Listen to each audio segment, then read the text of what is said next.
bagaimana memperlakukan manusia itu sebagai pembelajar yang memang maksimal, bukan hanya orang yang akan diproduksi seperti pabrik gitu. Keluar dia akan mengisi lapangan kerja yang baru kan. Harapan kita sih sebenarnya bahkan ini kenapa nggak berpikir bahwa yang keluar adalah orang yang memang mampu menciptakan satu situasi baru. Jadi kalau ada kutipan di situ, harusnya orang sekolah itu bukan hanya masuk ke dalam sistem, tapi juga merevolusi sistemnya yang sudah macet. Nah, untuk kita sebetulnya pikiran kami adalah metodenya kalau gitu harus mulai dilihat sebagai isu yang serius. Metode belajar kita seperti apa sebenarnya? Kurikulum sebagai sistem belajar juga harus dilihat seperti apa gitu. Nah, banyak perkembangan yang sudah mulai dibicarakan soal pedagogi, terutama di fakultas hukum, di sekolah-sekolah hukum, untuk melihat bahwa yang disebut sebagai sekolah adalah proses belajar di mana relasi antara pengajar, sistem manajemennya adalah engage dengan melibatkan sepenuhnya si mahasiswanya. Nah, itu yang kita bayangkan kalau kita bicara tentang metode belajar lah bisa dibilang. Nah, yang berikutnya yang kita mau bayangkan sebetulnya sekolah ini juga juga adaptif gitu dengan perkembangan teknologi. Jadi kalau kita bilang bahwa yang disebut sebagai sekolah selama ini adalah tatap muka konvensional, jadi kita bisa perluas sebetulnya. Yang lebih penting dari perkembangan teknologi sebetulnya bagaimana dia bisa menjangkau dan mengubah relasi sebetulnya antara para pembelajar dan yang berbagi pelajaran. Nah, kita berusaha mengembangkan yang disebut sebagai e-learning nantinya sebagai model gitu. Walaupun tidak terjebak hanya ngomong soal teknologi, tapi kita bicara bahwa yang disebut sebagai sistem belajar, sistem yang secara utuh nanti mampu membuat setiap pembelajar mahasiswa S1 itu bisa jauh gitu, tidak terjebak hanya dengan apa yang diketahui dosen, tapi dia bisa mampu juga mencari yang lain dan kemudian bisa diskusi dengan orang lain dimanapun tanpa terbatas jarak. Misalnya apalagi kalau di Jakarta macet jadi isu serius ya. Jadi kalau misalnya nggak bisa kuliah gara-gara macet di Jakarta atau gara-gara gerbongnya nggak jalan gitu, ya kita masih bisa menyelenggarakan satu proses kuliah. Buat yang kuliah di Depok mungkin sering macet di gerbongnya. Nah, itu juga isu yang buat kita akan jadi bagian yang penting. Nah, secara umum sebetulnya kalau cerita sekolahnya, kita akan dalam artian tertentu akan mengandalkan sebetulnya kekuatan-kekuatan yang sebenarnya sudah ada. Jadi PSHK sendiri sudah punya sebagai lembaga riset sudah ada. Kita juga sebenarnya ada lembaga LEIP namanya yang juga selama ini advokasi di bidang peradilan. Ada hukum online yang juga sudah bergerak di informasi hukum. Ada Pradi sekarang di sebelah kita tetangga yang melakukan layanan hukum pro bono. Itu yang ada di kita yang kemudian jadi andalan. Jadi berbeda dengan sekolah yang ada, biasanya kalau sekolah yang ada itu dibangun proses belajarnya baru bangun kliniknya. Nah, kita udah punya kliniknya dulu, baru kita akan bikin sekolahnya. Nah, proses belajar praktek ini yang kemudian akan jadi penting juga jadi dalam metode.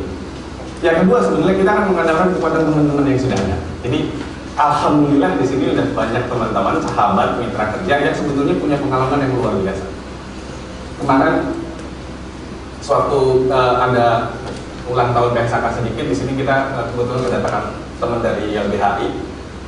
Saya kemudian ngobrol sama teman YLBHI. YLBHI udah 40 tahun. Harusnya udah punya teori baru sebetulnya di dalam bidang hukum atau teori. Kenapa kita nggak sharing? Jadi sebetulnya kalau kita mau bicara sekolah di sini yang akan diluncurkan oleh PSHK sebenarnya memang betul itu ruang di mana kita nanti akan sharing itu. Batasan-batasan yang menghambat kita untuk bisa belajar bersama itu yang akan coba teman-teman tim sekolah hindari gitu. Dan sebisa mungkin kita akan buat kelas-kelas, workshop, untuk apapun yang tidak yang mempercepat sebenarnya atau memperlancar sebenarnya proses belajar ini. Nah, di sisi lain memang butuh ada satu program reguler karena ceritanya sebenarnya gini, rahasia.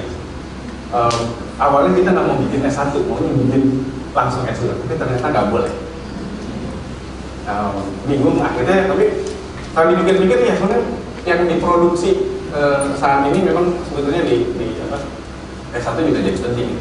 Ketemu sama Pak Marcel, kita bikin aja pokoknya suasana yang membuat yang formal tuh nomor 2. Yang pertama bagaimana orang dengan nyaman. Kalau perlu kafenya di mana-mana gitu, jadi bisa enak kita ngobrol, sharing dan segala macam baik aja. Nah,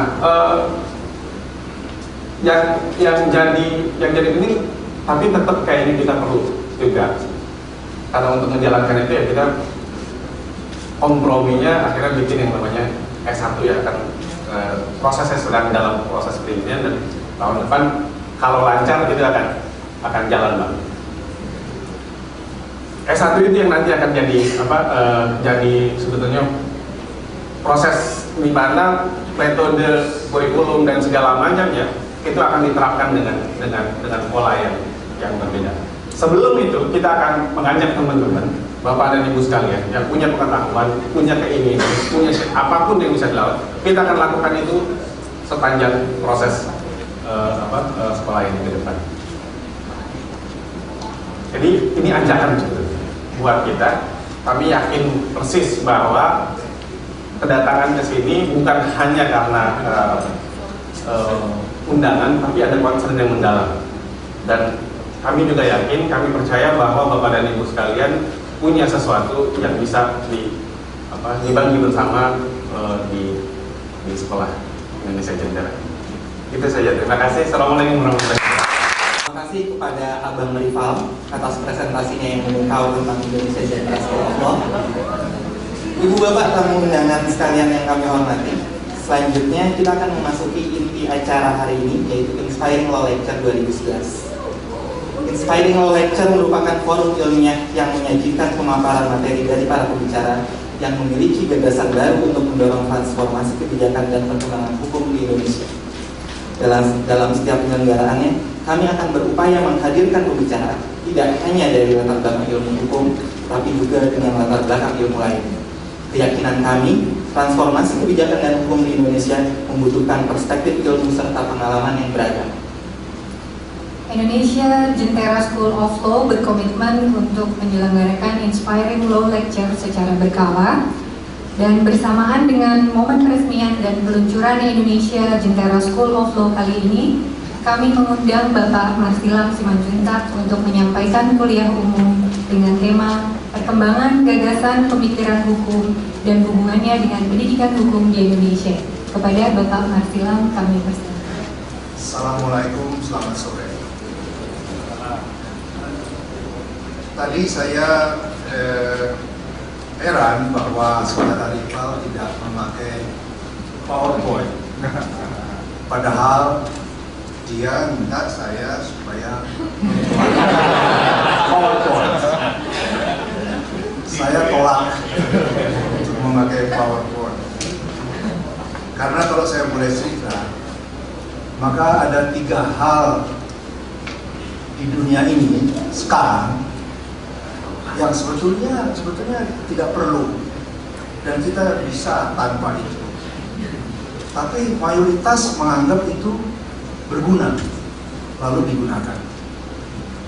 Yang pertama, urutannya saya pakai itu. Yang pertama, kapitalisme. Sebetulnya kita tahu perlu kapitalisme, tapi ternyata semua orang menghentikan itu, lalu jadilah kapitalisme. Yang kedua, saya tidak berani bilang apa itu, kepercayaan, katakanlah. Nggak perlu itu sebetulnya, tapi semua orang perlu itu untuk pegangan, ya sudah, tidak bisa kita tolak.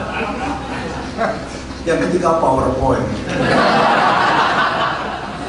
Sama sekali tidak perlu bikin orang bodoh ini. Lalu, wah, saya ada alasan itu karena saya tidak bisa membuat PowerPoint juga. Baiklah saudara-saudara, saya sudahi catatan pertama, dan catatan kedua adalah mengenai titel dari pembicaraan kita sore hari ini. Saya lebih suka disebut ini colloquium dibandingkan dengan lecture. Lecture aja sudah keliru, harapannya udah terlalu banyak, apalagi inspiring lecture. You are asking too much.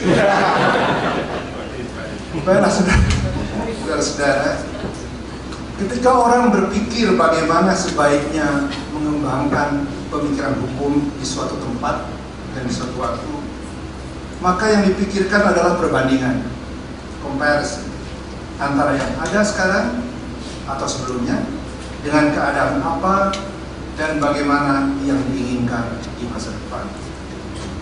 Yang diinginkan atau dibutuhkan untuk masa depan itu sebagian besar didasarkan sebagai reaksi terhadap apa yang dialami sekarang dan di masa lalu. Reaksi untuk memperoleh atau membangun hukum yang lebih baik sebenarnya sudah dilakukan berulang-ulang. Zaman sebelum yang sekarang dan yang sebelumnya lagi, orang sudah berpikir mengenai perlunya perubahan-perubahan atas kondisi hukum yang jauh dari apa yang dibutuhkan dan diinginkan. Berbagai usaha dilakukan dan beberapa perubahan bukan tidak terjadi. Bahkan sebagian yang telah dihasilkan tergolong sangat penting dan punya arti besar bagi perkembangan hukum kita. Contohnya konkret ada di sini, Bu Maria. Ini Hakim Mahkamah Konstitusi yang merupakan hasil dari perubahan dasar hukum kita dan hukum dasar kita yang mengintrodusir dan membentuk Mahkamah Konstitusi. Itu perubahan besar. Tapi perubahan-perubahan itu termasuk yang mendasar kurang dirasakan dan disadari bahwa telah membawa efek perbaikan dan kemajuan dalam kondisi dan sistem hukum kita. Padahal seperti saya katakan tadi, boleh dikatakan diantaranya ada yang luar biasa sifatnya. Luar biasa. Bahkan menurut saya revolusioner, yaitu amandemen konstitusi kita yang 4 kali dilakukan dalam waktu kurang dari 3 tahun. Seperti tadi dikatakan, ketika orang memikirkan tentang perkembangan pemikiran hukum, maka yang dipikirkan adalah perbandingan. Selain antara yang sekarang dan yang dibutuhkan di masa depan, juga antara yang sebelumnya dan sekarang. Dalam hal itu, bila konstitusi telah mengalami amandemen 4 kali, kalau kita bandingkan dengan Undang-Undang Dasar 45, tidak bisa tidak kita akan menyadari dan mengakui betapa luar biasa perubahan yang telah terjadi. Atau lebih tepat, potensial perubahan yang tersedia, karena masih sedikit dari perubahan formal itu yang diaktualisasikan secara penuh. Tetapi mengapa orang tetap merasa bahwa dalam hukum masih saja banyak kekurangan yang terjadi dan merasa bahwa masih banyak kebutuhan untuk mendapat hukum yang lebih baik? Secara cepat barangkali pertanyaan semacam ini dapat dijawab dengan 2 macam penjelasan. Yang pertama ialah bahwa penilaian orang terhadap hukum biasanya diletakkan pada jalannya pelaksanaan hukum atau implementasi. Penilaian itu didasarkan pada seberapa besar pemenuhan kebutuhan masyarakat akan fungsi hukum terpenuhi atau dirasakan telah terpenuhi, yaitu paling tidak dalam fungsi hukum sebagai penegak dan penjamin keadilan dan fungsinya untuk memberi perlindungan pada masyarakat. Yang kedua, ialah bahwa orang cenderung untuk mengharapkan bahwa hukum harusnya bersifat penuh dan sempurna. Dan itu adalah ukuran standar yang wajar diperoleh oleh masyarakat. Artinya, apabila ada perbaikan dalam hukum itu dianggap sudah semestinya. Dan hukum yang sempurna adalah bagian dari hak masyarakat yang bukan merupakan keistimewaan. Bagi masyarakat, hukum yang berjalan benar dan baik adalah sesuatu yang diasumsikan semestinya ada dan selalu harus ada. Dalam pandangan itu, sulit. Tidak ada hukum yang kurang baik, yang agak baik, atau yang masih perlu disempurnakan, atau yang sedang menuju perbaikan. Hukum itu ada, tapi kalau kurang dari itu, maka itu bukan hukum. Belum ada. Hukum dalam pandangan dan ekspektasi masyarakat ialah sesuatu yang utuh, lengkap, bulat, dan terlaksana sebagaimana mestinya, yang berfungsi memberi keadilan, perlindungan, kepastian. Ini adalah ide atau gagasan hukum dan bagian dari konsep kehidupan negara hukum yang kalaupun tidak diekspresikan, tapi implisit selalu terkandung dalam pikiran masyarakat dan merupakan persyaratan yang harus dipenuhi yang menjadi tanggung jawab pemerintahan dari waktu ke waktu. Bagaimana cara masyarakat pada umumnya menilai apakah hukum sudah berjalan sesuai dengan yang semestinya? Apakah hukum sudah memenuhi syarat sebagai kondisi kehidupan bernegara? Tadi sudah disinggung, yang paling dekat dan langsung terlihat dan dirasakan adalah soal law enforcement, penegakan hukum. Dari kualitas penegakan hukum ini, masyarakat memberi penilaian apakah masih ada kekurangan-kekurangan dalam fungsi hukum atau tidak. Sehingga secara umum masyarakat merasa bahwa hukum telah berjalan normal, telah ada sebagaimana seharusnya. Fungsi hukum dalam memberi keadilan, perlindungan, pengaturan, dan keyakinan akan kepastian hukum dalam masyarakat. Itu yang diminta. Penilaian pada kualitas penegakan hukum sebagai referensi cepat yang umum digunakan mengenai hukum secara keseluruhan ditujukan mulai pada hal yang kecil dan sepele di tingkat lokal sampai ke masalah-masalah besar di tingkat nasional, korupsi misalnya seperti yang disinggung oleh saudara Arif tadi. Bagaimana kita akan menjelaskan mengenai perkembangan hukum apabila setelah di satu pihak menyaksikan perubahan hukum dasar kita, konstitusi, yang luar biasa majunya, tetapi di lain pihak kemajuan perubahan itu tidak selalu tercermin dalam praktek penegakan hukum yang langsung dirasakan dalam kehidupan masyarakat. Dari semacam kesenjangan yang kita saksikan itu, mungkin kita akan disadarkan bahwa hukum itu ternyata tidak punya sejarah perkembangannya tersendiri yang terpisah atau terlepas dari perkembangan masyarakat. Hukum bukan suatu yang abstrak yang bisa disusun atau dirumuskan lalu akan berlaku dengan sendirinya, terlepas dari hal-hal yang merupakan bagian dari perkembangan masyarakat dan negaranya.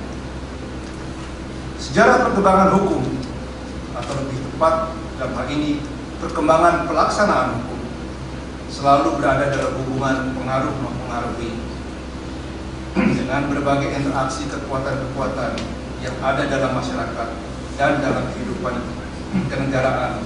Hal itu adalah hubungan dengan tarik-menarik antara berbagai kepentingan sosial, ekonomi, politik yang berbeda atau saling berbenturan. Kita mengetahui sejak kemerdekaan,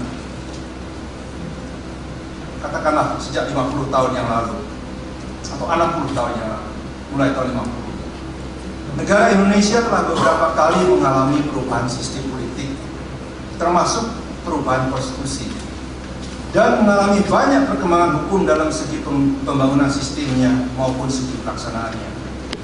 Masing-masing periode dari perkembangan sistem politik, yaitu sistem kekuasaan yang nyata, yang sering berbeda dengan sistem yang diatur secara formal dalam konstitusi yang sedang berlaku, mulai tahun 50 sampai ke masa reformasi ini dengan amandemen konstitusi yang dimulai tahun 99, 12 tahun yang lalu, telah membawa perkembangan sistem hukumnya sendiri.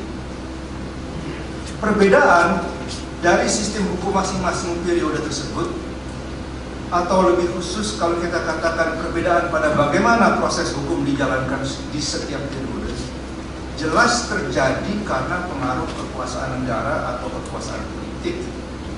Meskipun sebenarnya secara formal kerangka yang mendasari bangunan hukum yang dipunyai sepanjang masa yang berbeda-beda tersebut adalah sama, yaitu pernyataan konstitusional bahwa Indonesia adalah negara hukum. Kedua, bahwa kekuasaan kehakiman adalah bebas atau merdeka. Kerangka dasar formal ini asas negara hukum yang konsekuensinya adalah rule of law, dan kekuasaan kehakiman yang merdeka ini terdapat baik di Undang-Undang Sementara tahun 50, Undang-Undang 45 di zaman Orde Lama Soekarno maupun Orde Baru Soeharto. Mengenai Undang-Undang 45 ini barangkali akan ada yang mempertanyakan. Pasal 24 tidak disebut kekuasaan kehakiman yang merdeka, tapi di penjelasannya disebut kekuasaan kehakiman yang merdeka. Oleh karena itu saya katakan, dari Undang-Undang 45, Undang-Undang 50, bahkan Undang-Undang RIS yang sebentar itu, dan Undang-Undang 45 kembali yang diperbaiki, dimurnikan oleh Orde Baru sampai di amandemen, prinsip negara hukum dan prinsip kekuasaan kehakiman yang merdeka sama. Apalagi kalau kita tambahkan kenyataan bahwa dua kitab hukum yang utama, yaitu KUH Perdata dan KUHP Pidana, relatif tetap berlaku sama pada masa-masa tersebut. Tidak ada perubahan. Hukum acara pun sebenarnya masih sama, yaitu memakai Regmen Indonesia yang diperbarui HIM. Kecuali kemudian hukum acara pidana yang pada tahun 81 diganti dengan KUHP. Jadi kerangka formal relatif sama, tapi pelaksanaan proses hukum berbeda dengan kekuasaan politik yang berkaitan.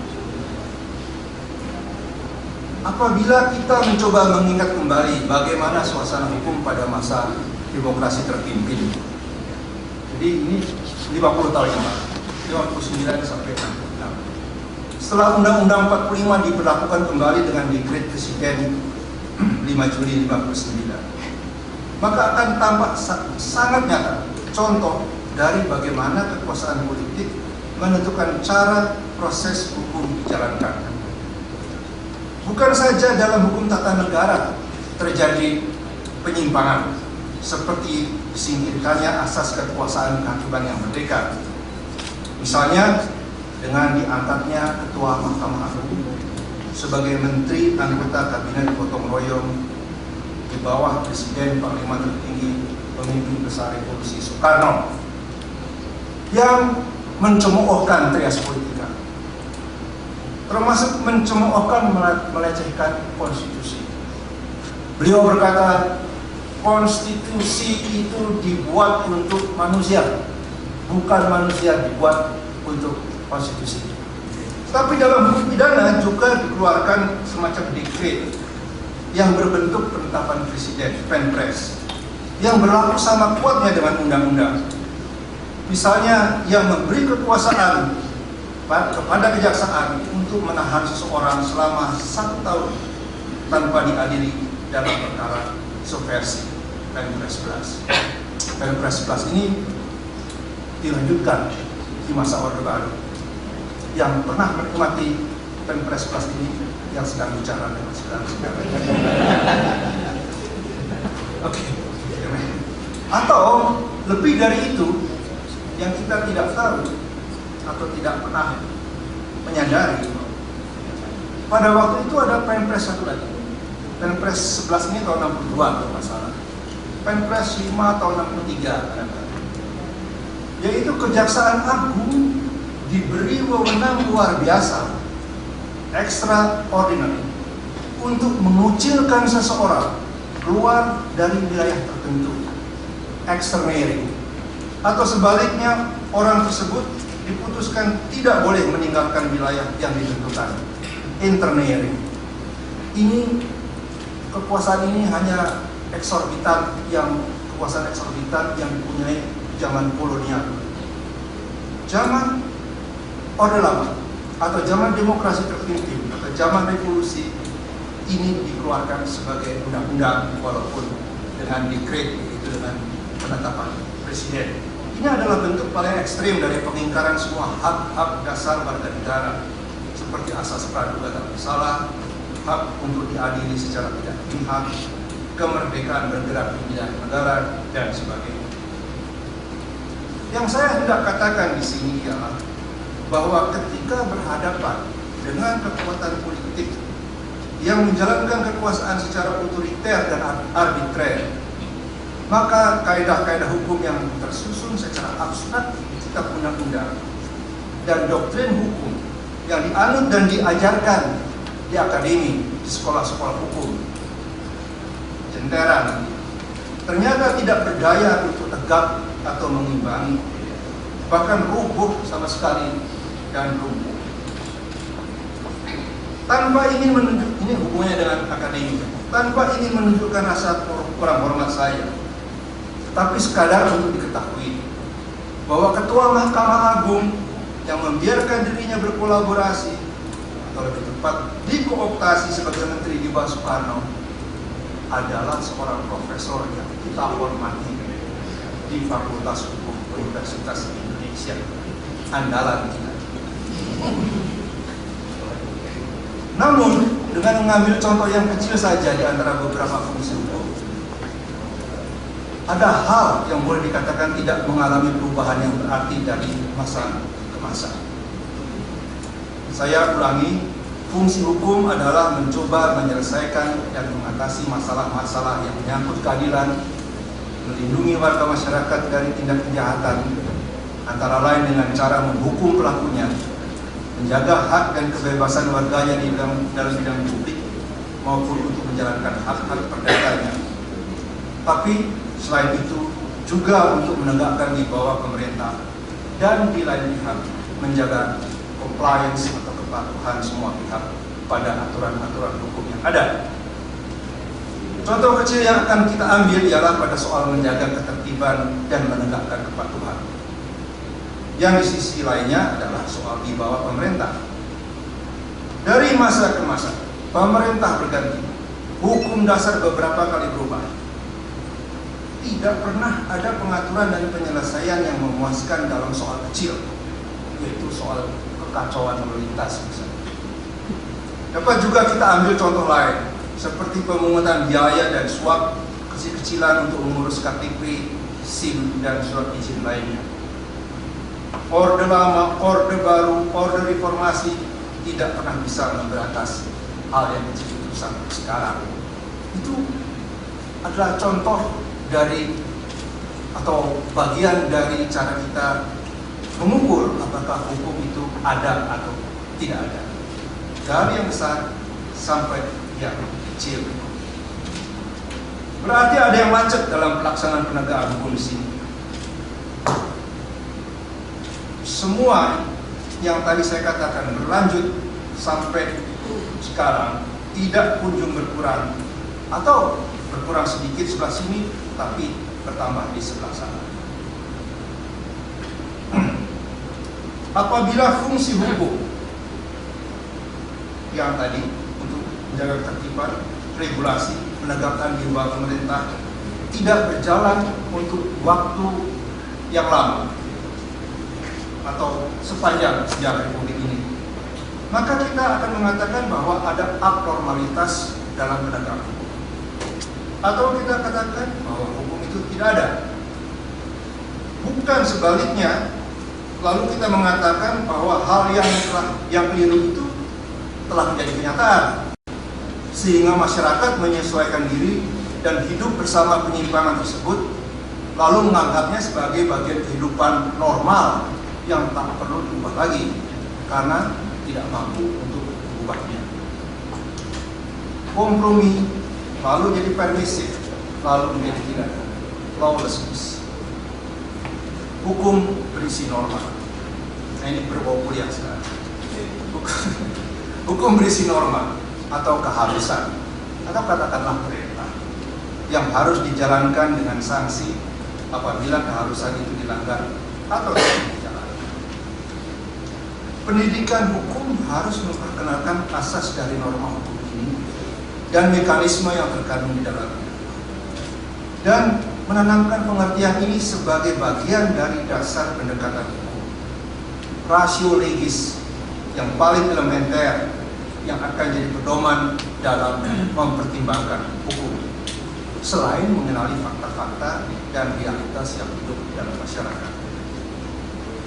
Ketika penegakan hukum masih menunjukkan banyak kekurangan-kekurangan, maka orang menganggap bahwa hukum belum ada atau belum bertugas sebagaimana standar yang diharapkan. Yang ada cuma hukum positif, yaitu undang-undang, peraturan, dan lembaga-lembaga seperti aparatur keamanan dan penjaga ketertiban, lembaga penuntutan dan peradilan, yang walaupun masing-masing berjalan, tetapi belum menunjukkan bahwa yang berjalan itu adalah hukum. Saudara-saudara, pada akhirnya dalam keadaan normal, untuk setiap aspek hukum, dalam prosesnya yang akan menetapkan apa yang merupakan hukum dan apa yang bukan adalah putusan peradilan, putusan hakim. Setidak-tidaknya demikianlah yang berlaku untuk jangka pendek dan jangka menengah. Karena itu, semuanya, baik legislasi, yaitu membuat peraturan perundang-undangan, atau menyusun regulasi, membuat kontrak atau perjanjian perdata, membela klien dalam gugatan, atau mengajukan tuntutan, orientasi harus diarahkan pada bagaimana kiranya pengadilan akan bereaksi dan atau menafsirkan semua peristiwa hukum itu. Semua harus membayangkan bahwa secara potensial segalanya mungkin akan dibawa ke muka hakim, sehingga sebelumnya semua harus lebih dulu menyesuaikannya dengan cara hakim membangun pendapat hukum, legal reasoning dari hakim. Apa putusan yang akan dipilih dan digunakan di dalam mengadili. Pendekatan seperti ini menurut saya diperlukan dan tetap diperlukan untuk menjaga disiplin berpikir legal yang koheren. Walaupun harus saya akui dan harus kita akui, sistem hukum kita bukan menganut atau mengikuti case law atau judgment law seperti dalam sistem common law. Tapi legalisme tetap harus dimengerti dan dipakai oleh mereka yang aktif di dalam dunia hukum. Legal reasoning yaitu bagaimana membangun pandangan dan pendapat hukum secara sistematis menggunakan nalar hukum perlu dilatih dengan sebaik-baiknya dalam pendidikan hukum. Bagaimana seharusnya memperhatikan norma atau kaedah-kaedah yang terdapat dalam peraturan perundang-undangan, menghadapkan pada fakta-fakta yang terjadi, memasukkan pertimbangan etika dan moral yang mencakup rasa keadilan yang hidup dalam masyarakat. Latihan tersebut saya harap akan dijalankan di sini haruslah dengan menurut sertakan para mahasiswa untuk secara aktif membahas dan menyusun pandangannya sendiri mengenai berbagai kasus dan peristiwa hukum. Ketika orang bermaksud memperbaiki hukum, maka dalam arti operasional itu berarti membuat hukum terselenggara dengan baik, atau to the point, lebih langsung lagi, ialah memperbaiki penegakan hukum. Dalam jangka pendek, yang dipikirkan ialah usaha memperbaiki kinerja dari lembaga-lembaga penegakan hukum, sekaligus atau secara berurutan, mulai dari kekuasaan kehakiman, lembaga peradilan, kejaksaan, kepolisian, administrasi negara lainnya, para pengacara dan konsultan. Tapi bagaimana caranya memperbaiki? Salah satu penyebab kegagalan atau kurang efektifnya usaha perbaikan jangka pendek ini ialah karena disfungsi dari lembaga-lembaga ini dicoba diselesaikan dengan memilih pemecahan masalahnya melalui sesuatu yang merupakan bagian dari masalah itu sendiri. Contohnya, yang paling gampang terlihat ialah kebutuhan untuk melakukan reformasi pada lembaga penegakan hukum yang merupakan bagian dari pemerintahan atau kekuasaan eksekutif, yaitu kepolisian dan kejaksaan, dicoba dengan mempercayakan pimpinannya yang baru pada orang-orang lama yang tidak bebas dari bagian yang merupakan masalah itu sendiri, baik dari segi integritas maupun kapasitasnya. Mereka masih merupakan produk dari sistem yang gagal yang harus dirombak itu. Apabila saudara-saudara kita tidak ingin mengatakan bahwa cara tersebut mutlak tidak mungkin menghasilkan perbaikan, maka setidaknya kita bisa mengatakan sangat sulit untuk mengharapkan. Karena dengan cara demikian sebenarnya yang dilakukan ialah seperti berputar-putar di jalan yang buntu saja. Ini adalah cerminan atau refleksi nyata dari timbangan kekuatan kekuasaan yang ada di masa ini. Bukan saja di eksekutif, hal serupa juga terjadi di bidang pendidikan. Dalam soal pendidikan hukum juga berlaku keadaan yang sama, yaitu memberi kepercayaan melakukan pengajaran dan pelatihan pada orang-orang yang merupakan produk masa sebelumnya yang tidak memuaskan, kalau bukan gagal sama sekali. Akibatnya ialah pengulangan belaka dari kekurangan dan kelemahan sebelumnya, kalaulah bukan involusi atau degradasi itu sama sekali.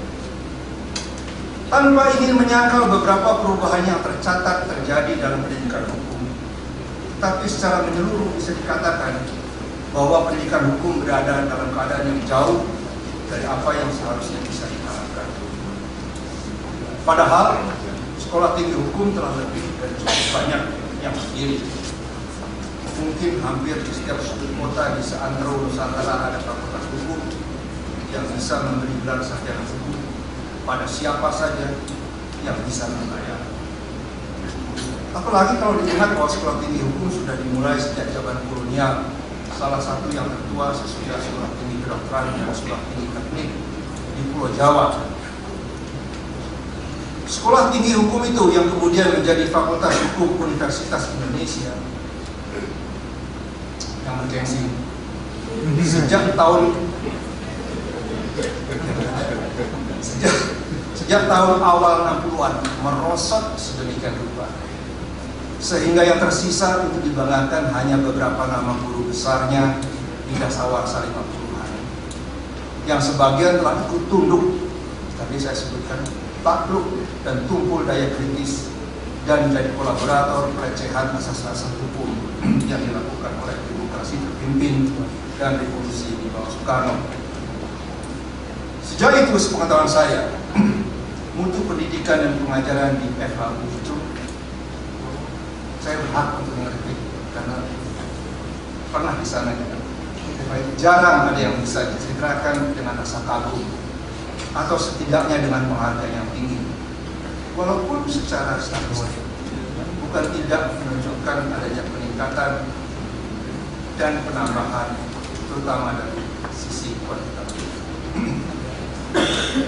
Supaya saudara tidak mengantuk, saya ingin menceritakan beberapa anekdot untuk menggambarkan spiral kemerosotan yang terjadi, khususnya di lembaga pendidikan hukum yang dianggap utama di negeri ini, Fakultas Hukum Universitas Indonesia. Saya ambil contoh masing-masing di mata kuliah hukum pidana, hukum perdata, dan hukum tata negara. Untuk kuliah hukum pidana, sebagian sini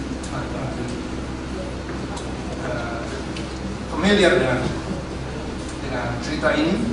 Untuk kuliah hukum pidana selama puluhan tahun digunakan stensilan diktat. Stensil, kalau saudara-saudara yang belum lahir atau tidak tahu apa artinya, stensil itu ada sheetnya, dan sheetnya itu kemudian diputar lalu dicetak. Jadi untuk kuliah hukum pidana selama puluhan tahun masih digunakan stensilan diktat guru besar hukum pidana tahun 50-60-an, namanya kalau tidak salah Pak Satohid. Satohid Kartanegara, rumahnya di Jalan Nusantara. Saya punya otoritas untuk cerita ini. Stensilan itu dicetak ulang dari tahun ke tahun tanpa ada perubahan, sehingga semua salah benarnya tetap seperti semula, termasuk salah ketik atau salah ejak. Diktat stensilan itu tetap dipakai sebagai pegangan walaupun pengajarnya bukan Pak Satohid lain. melainkan dosen-dosen 2, 3, 4 generasi di bawahnya, bekas mahasiswanya yang dulu belajar dengan tetap yang sabar. Tersebutlah kisah 20 tahun kemudian di tahun 80-an. Seorang dosen hukum pidana menuliskan di papan tulis untuk bisa disalin para mahasiswanya istilah hukum pidana berbahasa Belanda. Istilah hukum kita ketahui penuh dengan bahasa Belanda karena kitab undang-undang yang digunakan masih dalam bahasa Belanda, diterjemahkan di bahasa Indonesia, BVS, Wetboek van Strafrecht. Tapi yang ditulis adalah yang salah ejak, salah tulis, yang diambil dari stensilan itu, sehingga tidak ada maknanya. Nah,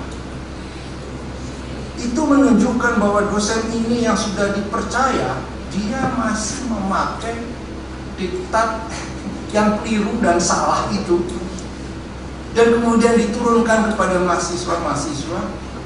Yang saya ingat ada 2 istilah yang ejaannya atau spellingnya amburadul, sehingga tidak bisa dibaca, sehingga begitu rupa sehingga jadi bahasa Polandia. Schuld of having schuld, peniadaan kesalahan, dan straf exploiting schuld, dasar pemaaf yang ada di hukum pidana pasal 44 sampai 41. Nah, itu dituliskan. Nanti mahasiswa kalau ujian juga menuliskan yang keliru itu. Mahasiswa bisa menuliskan tapi tidak bisa mengucapkan, dan tidak ada orang yang bisa mengucapkan kalau schuld ditulisnya hanya di belakang atau D-nya di depan dan sebagainya. Saya menceritakan ini bukan untuk dinikmati dari sisi humornya, tapi untuk menunjukkan bagaimana parahnya sikap yang tidak bertanggung jawab, tidak kritis, tidak berusaha ingin tahu, dan tidak merasa risih mengajarkan pengetahuan yang tidak dikuasainya. Soalnya tampak sepele, tapi terjadi berulang-ulang dari generasi ke generasi, dari tahun ke tahun angkatan berikutnya. Jadi saripati dari anekdot saya ini ialah bagaimana kita mengharapkan perbaikan apabila diserahkan kepada dan ditangani oleh yang merupakan bagian dari yang mesti diperbaiki.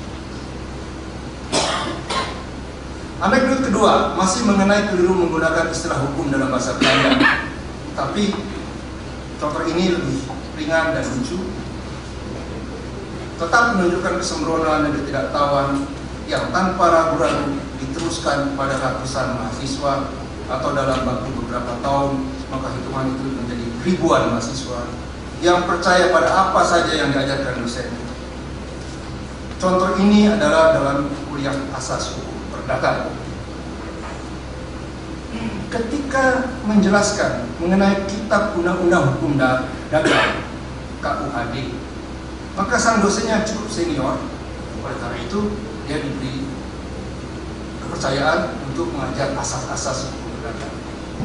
Menuliskan di papan tulis istilah Belandanya dari KUHD, yaitu BVK, dengan kepanjangannya menurut tulisan dosen tersebut Wetboek van Koophandel, padahal harusnya Wetboek van Koophandel. Koop artinya kepala, Koop artinya pembelian, Koophandel artinya perdagangan. Jadi seharusnya Koophandel, lalu dia tulis Kop yang berarti kepala. Pada akhir kuliah, seorang mahasiswa yang mungkin tidak tahan menyaksikan kerancuan yang mengerikan itu maju ke meja dosen, dan rupanya menunjukkan bagaimana seharusnya penulisan yang lebih tepat. Dosen berdiri, kembali ke papan tulis, menghapus yang salah, dan menuliskan yang baru. Wetboek van Koophandel. Kop artinya kepala, Kopen artinya banyak kepala. Rupanya dosen ini tidak tahu dan tidak mau pusing bahwa Kop artinya pembelian, Kopen artinya membeli, Koophandel artinya perdagangan. Kop adalah kepala, Kopen adalah jamaknya kepala. Betul-betul Kopa. Jadi ini hanya untuk kita tidak mau menertawakan, tapi hanya memberi contoh yang ringan bagaimana we can get away, gitu. Kita bisa jalan aja mendirikan republik, mempercayakan. Dan salah satu mahasiswa yang ikut kuliah ini pernah jadi Menteri Kehakiman, pernah jadi Jaksa Agung. Ya. Contoh yang terakhir, sekali ini di bidang hukum tata negara. Pengajar hukum tata negara perbandingan, Greg jangan ketawa dulu. Rupanya mengalami kesukaran mendapatkan textbook untuk dijadikan pegangan. Ini bukan semen sunyi. Pada suatu kunjungan ke Amerika Serikat, rupanya beliau mendapat suatu buku tua di perpustakaan yang membahas tentang perbandingan pemerintahan dan konstitusi. Dan buku tersebut terbitan tahun, percaya atau tidak, 1902. Karangan seorang konservatif, rasis, di fotokopi. Dia profesor di Columbia University, tidak salah. Tapi tahun 1902 itu Rusia belum revolusi. Selanjutnya sang dosen menugaskan mahasiswa di kelasnya untuk menerjemahkan. Caranya gimana? Mahasiswa dibagi dalam beberapa grup. Masing-masing kelompok bertugas menerjemahkan 1 atau 2 bab. Saudara-saudara yang ketawa pernah. Buku ini ditulis dalam bahasa Inggris arkaik, bahasa Inggris kuno. Sebagai salah satu contoh, wanting itu artinya kekurangan sesuatu, bukan menginginkan saja. Misalnya, saya pasti yang ingat kekeliruan itu terjadi. Para mahasiswa lalu membawa bagian masing-masing ke biro penerjemah. Bayar dengan bayaran yang cukup mahal.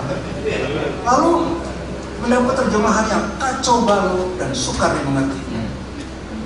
Isi buku sendiri itu bukan kepalangan konservatif dan rasisme yang tanpa malu memuja ras kulit putih dan darah Arya yang kemudian dianut oleh fasisme kita, mencemoohkan orang Indian yang harus dibudayakan dan kalau tidak mau ditumpas kalau melawan, dan mengagungkan Manifest Destiny. Dan di dalam buku itu ditulis bahwa Tsar Nicholas, pemimpin konservatif kerajaan di Rusia, tak akan bisa ditumbangkan oleh kaum buruh yang tidak tahu adat itu. Kira-kira begitu. Buku yang gila isinya ini dan diterjemahkan secara kacau balau. Lalu teks yang tidak masuk akal itu dijadikan bahan ujian dengan memakai pernyataan-pernyataan atau proposisi dari bahan yang sebenarnya tidak dimengerti oleh dosen itu sendiri dan tidak dipahami oleh mahasiswa yang diuji, yang harus menjawab dengan mencek, mencontreng pernyataan mana yang benar. Nggak peduli, gawat. Jadi demikianlah sebenarnya semacam lingkaran setan apabila kita menginginkan perbaikan tetapi kita tidak bisa melakukan terobosan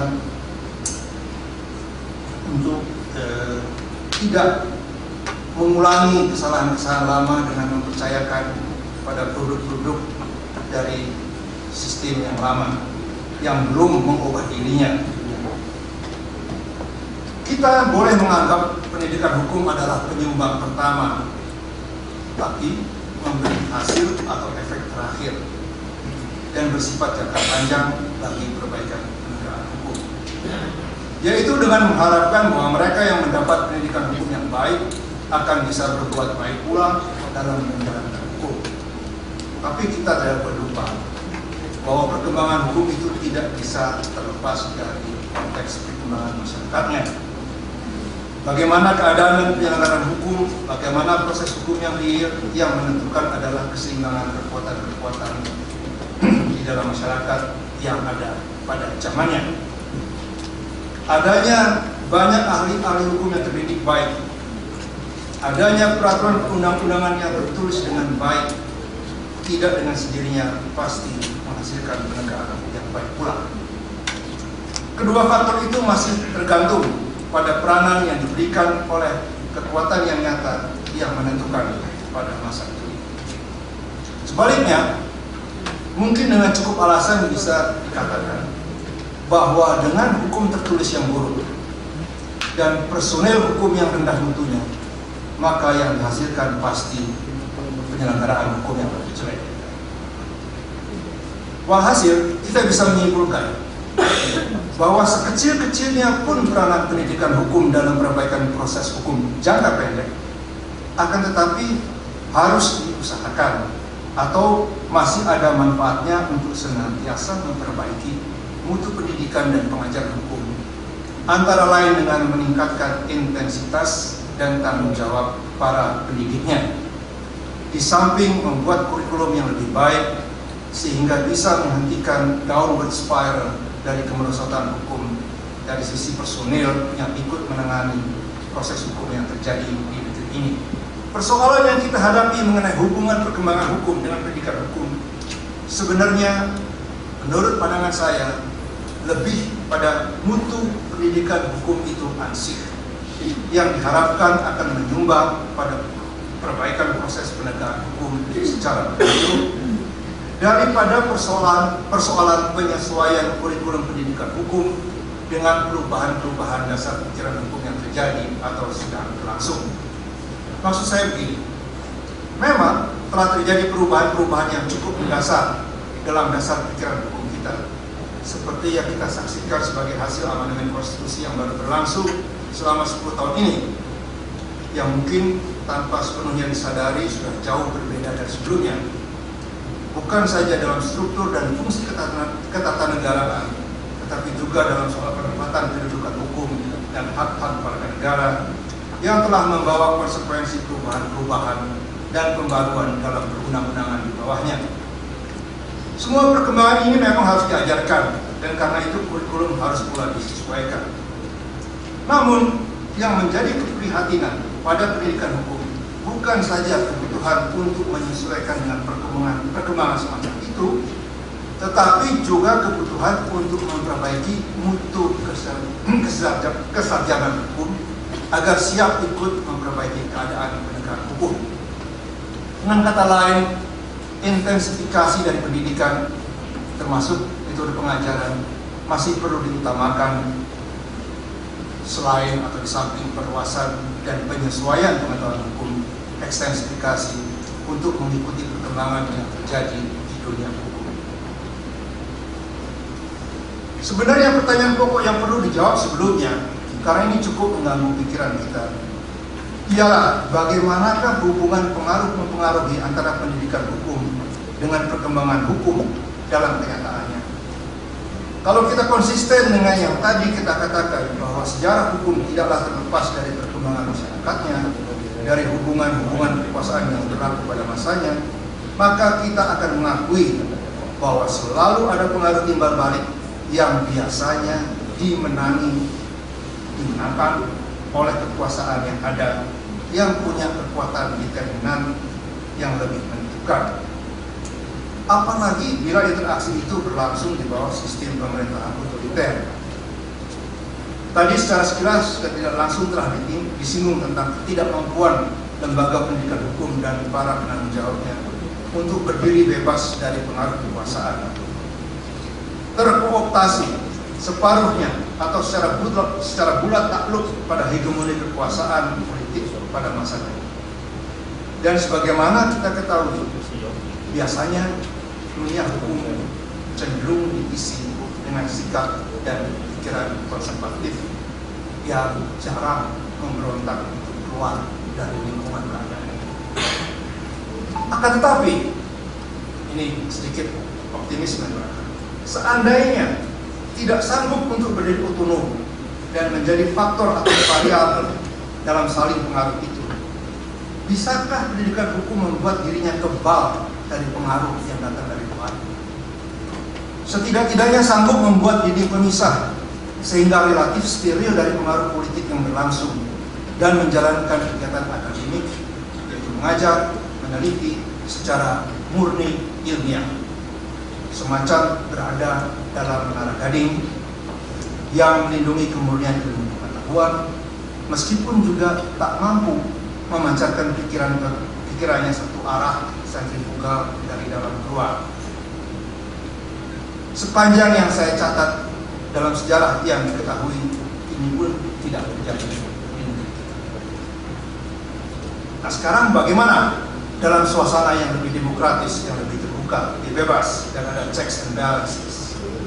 Berikutnya, pertanyaannya ialah, apakah lembaga pendidikan hukum itu memiliki kemampuan dan kapasitas untuk menghasilkan sesuatu? Bisakah lembaga pendidikan hukum bersaing dengan kekuatan politik di luarnya untuk mempengaruhi perkembangan hukum? Dalam hal pemikiran hukum dan proses hukum yang dijalankan, hanya dengan modal pikiran dan gagasan saja? Pada tingkat mana pendidikan hukum akan bisa memberi sumbangan pada perkembangan hukum? Ini akan menjadi sumbangan yang penting, tetapi tidak mudah untuk dilakukannya. Sampai saat ini, belum kelihatan ada lembaga pendidikan hukum yang menjalankan peranan ini dengan cukup berarti. Ide untuk ini bukan tidak ada, dan telah dicoba di sana sini, tapi belum cukup menghasilkan efek sebagaimana yang diperlukan. Selain itu, untuk jangka pendek, tentu saja lembaga pendidikan hukum juga bisa membantu peningkatan mutu personil yang ada dalam lembaga penegakan hukum, yaitu misalnya dengan menyelenggarakan latihan-latihan khusus atau kursus tambahan, upgrading seminars, sepanjang memang ada kemauan politik yang sungguh-sungguh berniat melakukan perbaikan atau reformasi dalam bidang hukum. Sayangnya kemauan politik seperti itu belum muncul saat sekarang ini dari pihak eksekutif, legislatif maupun yudikatif. Karena ini pembukaan sekolah, dengan tetap berpendapat bahwa mengusahakan pendidikan hukum yang baru di antara ratusan atau ribuan sekolah hukum yang sudah ada, masih tetap ada gunanya untuk dicoba.